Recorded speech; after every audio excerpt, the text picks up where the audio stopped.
Preface. A malignant force.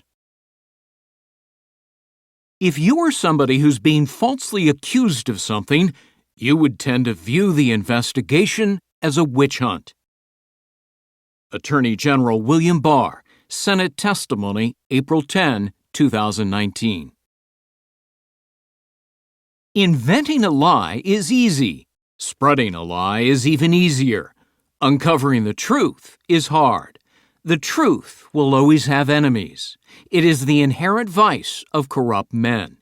Nothing is more dangerous to the public good than a lie contrived to usurp the reins of power.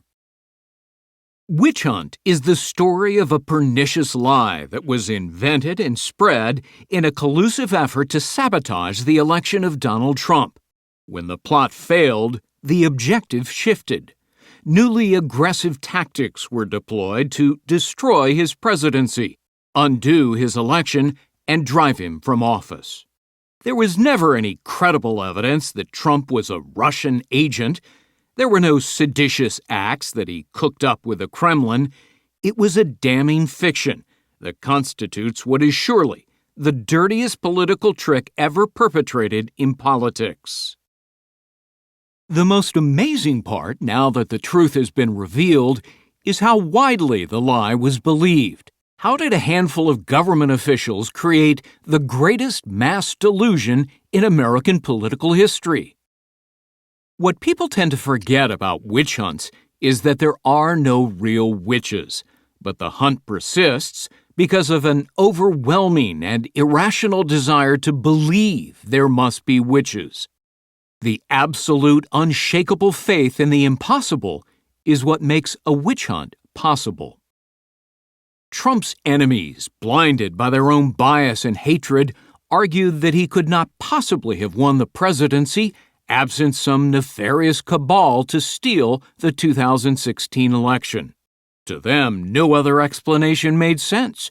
They could not conceive that voters had legitimately placed him in office. There had to be witches flying about. The lie justified their hunch. In each chapter of this book, the reader will discover people who bent the rules or broke the law because they knew in their hearts that witches would eventually drop out of the sky to prove their thesis. Surely the tangible evidence was there. It was simply a matter of waiting for the apparition. An astonishing array of theoretically smart people convinced themselves, based on nothing, that Trump had committed the most noxious crime in America, a treasonous conspiracy with Russia. At the heart of the witch hunt were rogue government operators determined to stop Trump. The peril to democracy today is not a foreign force, but a malignant force of unelected officials here at home. Armed with immense power and often lurking in the shadows, they have revealed themselves capable of uncommon corruption. Their allegiance is not to the Constitution and the rule of law, but to themselves. Personal animus and a voracious appetite for authority are what motivates their zeal. Anyone like Trump who might jeopardize their hold on power must be immobilized by any means and at any cost. To neutralize this threat and achieve their desired ambitions, they politicize their agencies, weaponized law enforcement, and persecuted people without respect for law or process. There is little doubt that top Obama administration officials at the FBI, CIA, Department of Justice, and other federal agencies abused their authority for political purposes. James Comey, Andrew McCabe, Peter Strzok, Lisa Page, Bruce Orr, James Clapper, and John Brennan all regarded themselves as above the law and accountable to no one. Supremely confident in their arrogance that they were smarter than the American people, who are empowered to choose a president, their actions would serve a higher moral purpose, or so they persuaded themselves. Audaciously, they sought to incriminate Trump for crimes he did not commit. Witch Hunt unravels the plot hatched by these enemies of truth. their insipid deceptions, and the extraordinary actions they took to cover up their malevolent acts. The mainstream media, riven with bias and easily exploited, enabled the hoax and became witting accessories to the witch hunt. Their disdain for Trump, both the man and his policies, influenced their adversarial reporting on a daily basis. Their methods failed them, as they covered every twist and turn in the search for wrongdoing instead of investigating ostensible wrongdoing. Whatever position Trump adopted or action he took was reflexively opposed by the liberal intellectual quotient that inhabits newsrooms almost everywhere. Trump was their nemesis. Even the few striving for fairness in their reporting frequently tweeted only the most partisan articles to their influential followers. Television commentators set a new standard for bloviating, simply making things up and manufacturing all manner of falsehoods. They were all thirsting to gulp the Kool-Aid. Their reporting led many Americans to swallow the big lie. Now, of course, the country can see the last 2 years clearly. The illicit scheme originated during the campaign season of 2016. It was secretly financed by Hillary Clinton's campaign and Democrats, conceived by a foreign agent with a checkered past in espionage, and then brokered to solicitous collaborators at the FBI, the Justice Department, and elsewhere in government. The premise of the ruse was as outlandish as the actions of those who advanced it. They posited that Trump was a covert Russian agent who had spent many years colluding with the Kremlin to win the White House. This was contrary to all reason or common sense. It was utterly preposterous. As with most mendacious smears, it was bereft of any proof to support it. There was nothing in the way of probable cause or reasonable suspicion to indicate that Trump had coordinated or collaborated with Moscow. There was no hard evidence. Indeed, there was no soft evidence. The narrative, patiently constructed on MSNBC and CNN for months, Trump would get a good deal on building a Russian hotel.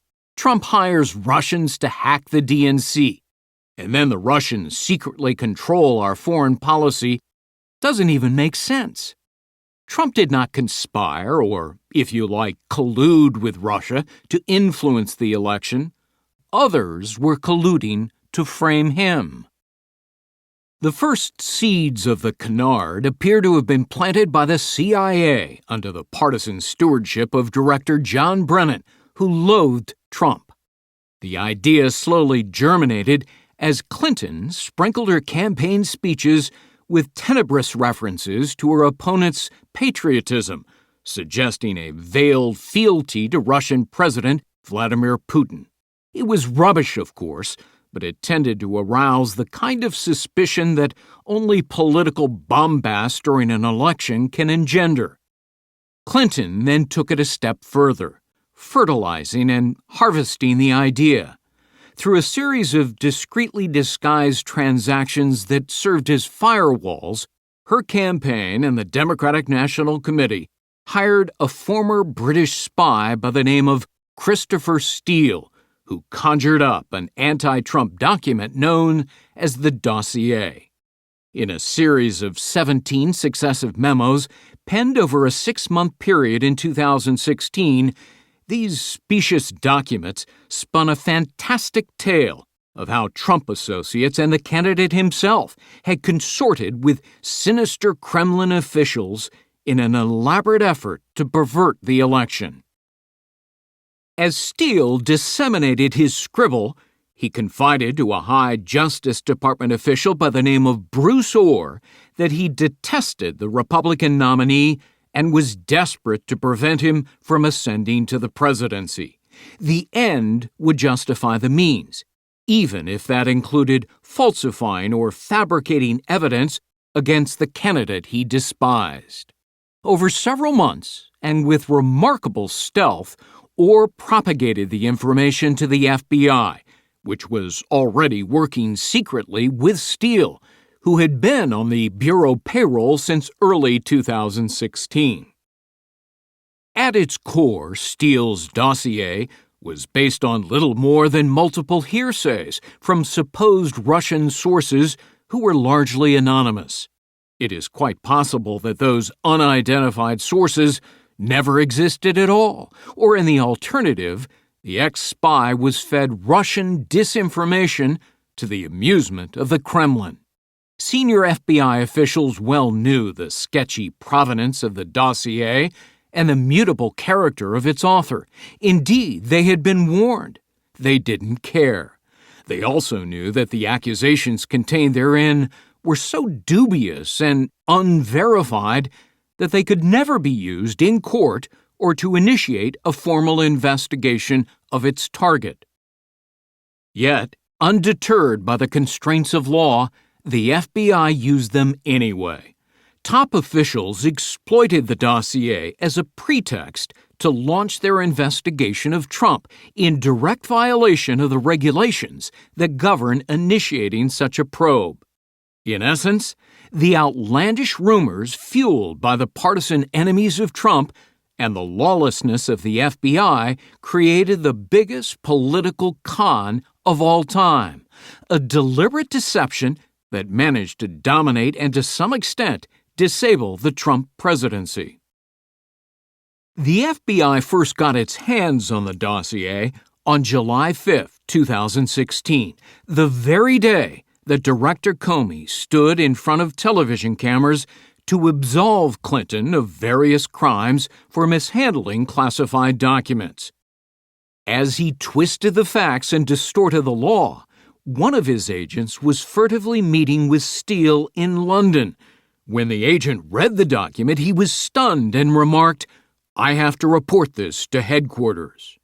Thus, on the same day Comey cleared Clinton, the witch hunt began in earnest. The formal investigation was opened 3 weeks later on July 31, 2016. That day, rogue FBI agent Peter Strzok texted his lover, FBI lawyer Lisa Page, admitting that the Clinton case had never really mattered. But the Trump case was momentous and did matter. During my interview of President Trump at the White House in June 2019, I showed him that text. He shook his head in disgust and said, "That text tells me it was all rigged from the very beginning, and it tells me that this is the worst scandal to hit the FBI." Steele did not work alone. His carefully cultivated false narrative of Trump-Russia collusion was engineered by hired surrogates of Clinton's campaign and the Democrats, namely Glenn Simpson, the founder of a company called Fusion GPS, which marketed itself as an opposition research firm. Simpson was aptly described by a major publication as a mercenary for hire by anyone with fat stacks of bitcoins. With clever calculations, Simpson and Steele hustled their dossier to the media and Clinton allies in the upper echelons of government, with the FBI as the ultimate receptacle of all phony information. Simpson would later clam up by invoking his Fifth Amendment right against self-incrimination when subpoenaed to testify before Congress. None of that impeded the FBI or President Obama's Justice Department. Weeks before the presidential election, they misused the unverified dossier as the basis of a verified warrant application from a secret surveillance court to wiretap a one-time Trump campaign advisor, boldly asserting that he was a Russian spy. He was not. Vital evidence was concealed, the judges were deceived, and the court was defrauded.